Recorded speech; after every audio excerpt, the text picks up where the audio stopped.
welcome back. It's time for the hot sauce now, and we have our paddles out because we're going to be getting competitive today. Yes, all week we've been learning about breast cancer awareness and breast cancer facts, so we decided to put our knowledge to the test. We're joined with our expert today, Dr. Jessica Young. Now, we're going to be getting your insight, but you're also going to be quizzing us on myths and facts.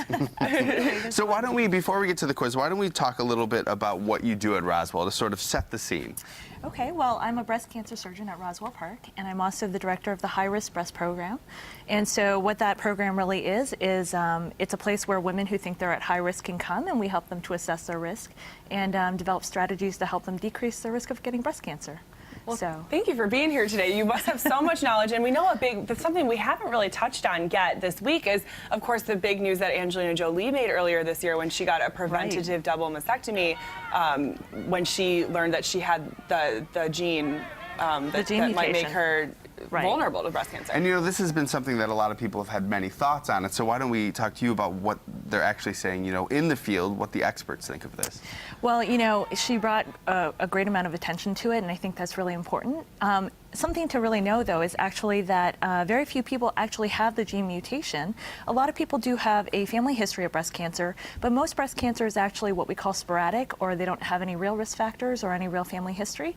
But the women who have the gene mutation, such as she does, they're really at a very high risk for breast cancer. So it's great that she brought a lot of attention to it, and I think allowed women to come out and wonder what their risk was, and that's really important. So are you seeing a lot more women come and see if they test positive for this gene? Yeah, a lot of women are coming in and saying, you know, we have a family history. Is this something that, you know, we should be tested for? And a lot of women get the testing for it, and it can help them to either know what their risk is or to be reassured that the risk is not as high as they might think. All right, so I think it's time now, finally, to get to our little game. Yeah, Lauren serious and I topic, but we're going to have fun with it both today. have things that say myth and fact. So we're going to get sort of a statement or a question, and it is our job to decide if they're myths or facts. So why don't we get started? All right, well, the first one is breast cancer is inherited. Is that a myth or is it a fact?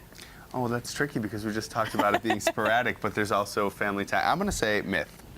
Myth is correct. Yay! So again, most breast cancer is not inherited. It's about 75 to 80% of women have no real risk factors or family history, although we do see you know, about 10 to 15% have a strong family history, and then a very small 5 to 10% of the population has the gene So we're just mutation. pointing out the difference right there between a family history and an inherited. Right, there's definitely a difference. Women with a family history are at a higher risk, but they're not as high of a risk as people with the gene mutations. All right, why don't we go to question two? Number two, all right. Number two, wearing underwire bras and certain antiperspirants can cause breast cancer. I don't know anything about Matt doesn't know much about underwire bras or women's But antiperspirants. I know that for men, a lot of people say that deodorant can cause cancer, so I'm going to say fact. Actually, this is also a myth. I'm going to say myth. Good choice. There's no real conclusive evidence that either of these things lead to the development of breast cancer.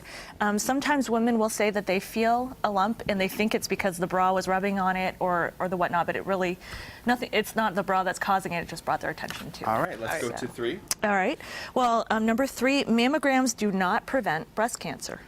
Okay, this I find a confusing statement. Well, I don't think they prevent it, but I think that it's a preventative measure, so I'm going to pick fact.